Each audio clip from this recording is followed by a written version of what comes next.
Suddenly a man stands up at supper and walks outside. And keeps on walking towards a church that lies somewhere in the east.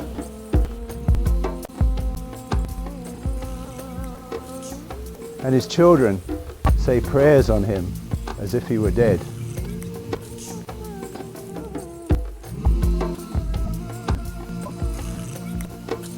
And another man stays in the house, is lost amongst the dishes and the glasses, such that his children have to go far out into the world, seeking the church that he forgot.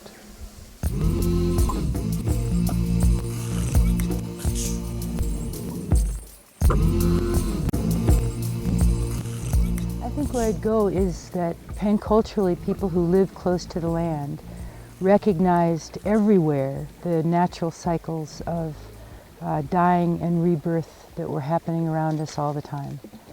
Seems to me that inasmuch as human beings are part of nature, that human beings and nature are both organic, alive processes, organic, alive, let's say, living organisms, nature and human beings, and not separate, that they go through transitions. And that these significant moments in the life of the land as well was reflected in each individual person in the community. To the extent that we can engage human transitions more directly and more thoroughly, they're healthier.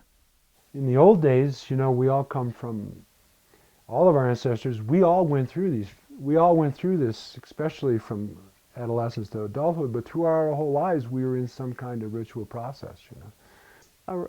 A rite of passage is part of the mythic journey of the soul.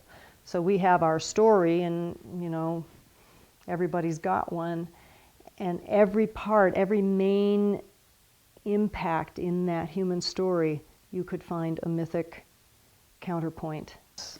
And it was what Joseph Campbell told us through his lifelong work, which one can argue with in all kinds of ways, but he studied the sacred stories, which are also called mythologies of peoples all over the world.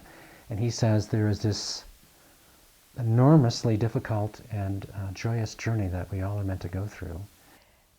Truly, the young person leaves the shores of childhood, the relationships with mother, father, school, community, friends. Something starts to happen inwardly. And it's the journey, in my language, the journey would be from early adolescence to adulthood, which takes us through late adolescence.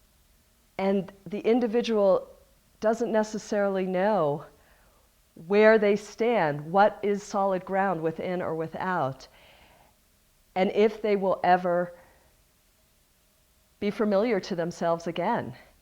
And thus begins this incredible quest. And Campbell called it the hero's journey. Many cultures call it, in one way or another, they're essentially saying it's the underworld journey. So a rite of passage for me is a movement in someone's life, on their life path. It's marking a transition from one clearly defined space into another. It's the end and it's the beginning. Traditionally, there's this sense that there are rites of passage that are very determined by the chronology of the life journey. A change in developmental stage, like from not born to born, or child to adolescent, or adolescent to adult, or adult to elder. And I fully support that that's accurate, and that also there are lots of threshold crossings that happen in life. Or from being unemployed to employed, or from living in one place to another, or retirement, another social status change. There's so many opportunities to reincorporate ritual and ceremony into a life, and I feel like it's an essential element to depth and texture and color and shape of a sacred journey. People have been working with these same questions and issues and rites of passage and different ages of transition for tens of thousands of years. Independent of each other all over the world, they basically come up with the same process, done in different ways, but the elements were the same. It's from Arnold van Gennep. He was a anthropologist who studied, this kind of thing, and he just noticed that, they all have a beginning and a middle and an end. It's pretty simple, Whether it was done in Australia or Papua New Guinea or Vanuatu or North America, there were commonalities in all of these rites of passage. Ideally, any rite of passage has 3 full phases: severance, threshold, and incorporation. And each of those phases is of equal importance. The beautiful thing to me about a well-orchestrated rite of passage is there is a constant awareness that death is always present, but there is a capacity and a devotion to continually move the initiate towards life. A rite of passage has always been seen as death in between birth. Our modern way of seeing life is there's a beginning, a middle, and an end. Rites of passage has always been, one of the teachings is that it begins with an end, and then there's a middle, and then there's a new beginning. Letting go completely so that something else can emerge. And to me, that's the hallmark of a rite of passage. When we in the modern world are afraid of the pain of dying, whether that's symbolic death or physical death,